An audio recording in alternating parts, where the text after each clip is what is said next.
এই ভিডিওতে আপনাদের একটা ফেসবুক অ্যাকাউন্ট কীভাবে রানিং ভেরিফাই করবেন তা দেখিয়ে দেবো একবারে প্রমাণ সহকারে। তো এর জন্য আপনার জিরোটা চাপ দেওয়ার পর আপনাদের যে অ্যাকাউন্টের সেটিং রয়েছে এই সেটিংয়ে চলে যাবেন। এরপর সিম মোর অ্যাকাউন্ট সেন্টারে চাপ দেওয়ার পর এখান থেকে আপনাদের পাসওয়ার্ড সিকিউরিটি চাপ দিয়ে আপনাদের টু ফ্যাক্টরটা অন করে নেবেন। টু ফ্যাক্টরটা অন করার পর কিন্তু আপনারা রানিং ভেরিফাইটা করতে পারবেন, ঠিক আছে। টু ফ্যাক্টর অন করা একবারে সহজ, আপনারা স্টেপ বাই স্টেপ আগে কিন্তু টু ফ্যাক্টরটা অন করতে পারবেন। তো আপনার রানিং ভেরিফাই দেখাচ্ছে। এরপর আপনারা এই রানিং ভেরিফাই করার জন্য আপনারা এই দেখতে পাচ্ছেন যে লেখা রয়েছে ইউর ইনফরমেশন, এই জায়গায় চাপ দিয়ে দিবেন। এরপর আপনারা একটু নিচে আসলে কিন্তু আপনাদের রানিং ভেরিফাই করার যে অপশনগুলো রয়েছে সেগুলো দেখতে পারবেন। তো নিচে আপনারা দেখতে পাচ্ছেন আইডেন্টি কনফার্মেশন অপশন রয়েছে। তো আপনারা এই নিচের এই অপশনটায় একটা ক্লিক করে দেবেন। তো এখানে ক্লিক করার পর আপনারা আইডেন্টি কনফার্মেশন অপশন চলে আসবে। এখান থেকে আপনারা কনফার্ম আইডেন্টি চাপ দেওয়ার পর আপনারা এখান থেকে প্রোটেক্ট ইউর অ্যাকাউন্টে চাপ দিয়ে কিন্তু এখান থেকে কিন্তু টু ফ্যাক্টর অন না থাকলে এখান থেকে অন করে নিতে পারেন, আর যদি অন থাকে তাহলে তো ভালোই, অন করতেই হবে। এরপর আপনার রানিং চাপ দিয়ে দিবেন। এরপর আপনাদের এখান থেকে আপনাদের অ্যাকাউন্টটার যেখান থেকে আপনারা চালাচ্ছেন তো আপনাদের দেশটা রয়েছে সেই দেশটা সিলেক্ট করবেন। এরপর আপনাদের টু ফ্যাক্টর অন রয়েছে কিনা দেখতে পারবেন। তো আপনারা এই জায়গায় দেখতে পাচ্ছেন আমার টু ফ্যাক্টর অন রয়েছে। তো উপরে আপনাদের পার্সোনালিটা এখান থেকে ভেরিফাই করে নেবেন। তো এখান থেকে আমি পার্সোনালি ভেরিফাই করব। এরপর আপনাদের যে আপলোড ইউর আইডি রয়েছে এখান থেকে আপনারা ক্লিক করে নেক্সট চাপ দিয়ে দেবেন। এরপর আপনারা বিভিন্ন ধরনের ডকুমেন্ট রয়েছে, আপনার যে ডকুমেন্টটা আপনাদের কাছে রয়েছে তো সেই ডকুমেন্টটা আপনারা সিলেক্ট করে দিয়ে নেক্সট চাপ দিয়ে দেবেন। তো এরপর আপনাদের এই যে গেট স্টার্ট রয়েছে, আপনারা গেট স্টার্ট চাপ দিয়ে আপনার যে অ্যাকাউন্টের ডকুমেন্টটা রয়েছে এটা আপনারা স্ক্যান করে দেবেন, ঠিক আছে।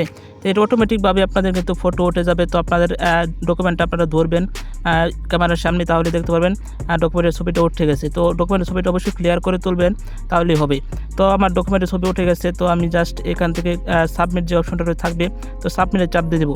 তো ডকুমেন্ট সাবমিট দেওয়ার আগে আপনাদের অবশ্যই ডকুমেন্ট সম্বন্ধে একটু ধারণা থাকতে হবে। তো আপনাদের ডকুমেন্টটা অবশ্যই ভ্যালিড ডকুমেন্ট হতে হবে এবং ডকুমেন্টের যে নাম, জন্ম তারিখ অবশ্যই আপনার অ্যাকাউন্টের নাম এবং জন্ম তারিখের সাথে মিল থাকতে হবে, তাহলেই কেবল এটা কিন্তু অ্যাপ্রুভ হবে। আদারওয়াইজ কিন্তু ফেসবুক এটা আপনাদের অ্যাপ্রুভ করবে না। তো আপনাদের অনেকের ডকুমেন্ট থাকে না, আর ডকুমেন্ট না থাকলে আমার সাথে যোগাযোগ করতে পারেন। আর যদি আপনাদের কোনো ধরনের সমস্যা থাকে ফেসবুকের, তাও যোগাযোগ করতে পারেন, আপনাদের আমি যথাসম্ভব সাহায্য করার চেষ্টা করব। তো এটা করলে কি হয়, আপনাদের অ্যাকাউন্টগুলো যেই সাসপেন্ড হচ্ছে বর্তমানে অটোমেটিকভাবে ফেসবুক লিস্টের কারণে, তো এই সাসপেন্ড আপনাদের হবে না। আর যদি সাসপেন্ড হয়েও যায় তারপর কিন্তু অটোমেটিক আপনারা যে আইডি কার্ডটা সাবমিট করে অ্যাকাউন্টটা ভেরিফাই করছেন তো এই অ্যাকাউন্টের আইডি কার্ডটাই আপনারা দিয়ে দিলে কিন্তু অ্যাকাউন্টটা একবারে দ্রুত কিন্তু ব্যাক হয়ে যাবে। তো এই জন্য আপনাদের রানিং ভেরিফাইটা করার কিন্তু রাখা কিন্তু খুব জরুরি। তো এই জন্য আমি বলবো আপনারা অবশ্যই রানিং ভেরিফাইটা করে রাখবেন। আর রানিং ভেরিফাই করার ফলে কিন্তু আপনাদের অ্যাকাউন্টে কিন্তু সাসপেন্ড সহজেই হবে না, আর সাসপেন্ড হলেও কিন্তু রিকভারি ইজিভাবে আপনারা করতে পারতেছেন। তো রানিং ভেরিফাই করার জন্য আপনাদের এই কার্ডটা অবশ্যই আপনাদের অ্যাকাউন্টের নাম, জন্ম তারিখে মিল রেখে, আপনাদের অরিজিনাল ডকুমেন্ট থাকলে তো ভালোই, তাহলে কিন্তু এভাবে মিল রেখে কিন্তু আপনারা সাবমিট দিয়ে আপনাদের যে রানিং ভেরিফাইটা এটা কিন্তু করে নেবেন, তাহলে কিন্তু আপনাদের অ্যাকাউন্টটা কিন্তু সুরক্ষিত হয়ে থাকবে এবং অ্যাকাউন্টটা কিন্তু সহজে নষ্ট হবে না। তো আমি একটু অপেক্ষা করব। এরপর আপনাদের যেই ফিনিশ থাকবে ফিনিশে চাপ দিয়ে দেবেন। এরপর আপনাদের কিছুক্ষণ অপেক্ষা করার পর কিন্তু আপনাদের রিভিউ আসবে, 5 থেকে 10 মিনিটের ভিতরে রিভিউ আসবে এবং আপনাদের অ্যাকাউন্টটা কিন্তু কনফার্ম হয়ে যাবে। তো আমি এখন ওয়েট করছি।